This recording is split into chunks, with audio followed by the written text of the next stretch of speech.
হরে কৃষ্ণ ভক্ত বন্ধুরা, ভগবান এবারে যাবেন গোচারণে। এই কারণে মাতাকে রোজ উনি জেদ ধরতে লাগলেন। মাতা অনেক বারণ করার পরেও যখন ভগবান কিছুতেই শুনলেন না, তখন মাতা বললেন, ঠিক আছে, তুমি গোচারণে যেতে পারো। তাই জন্য তাকে তৈরি করলেন, অনেক সাজগোজ করিয়ে শৃঙ্গার করিয়ে তাকে পরিপাটি করে দিলেন, গোচারণে যাওয়ার জন্য প্রস্তুত করলেন।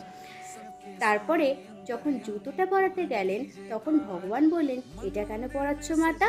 তখন ভগবানকে তার মাতা বললেন যে এটা পরালে তোমার পায়ে কোনো আঘাত লাগবে না, কোনো কাকড়, কোনো নুড়ি, কোনো কিছুই লাগতে পারবে না। তখন ভগবান এক ছুটে চলে গেলেন সেই গরুদের কাছে, আর দেখে এলেন গরুদের কতগুলো পা এবং কতগুলো গরু আছে।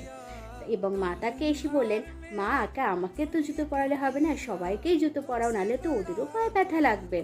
তখন ভগবানের যুক্তির কাছে মাতা যশোদা হেরে গেলেন এবং বললেন, ঠিক আছে, তুমি খালি পায়ে যাও গোচারণে, তোমাকে আর জুতো পরতে হবে না।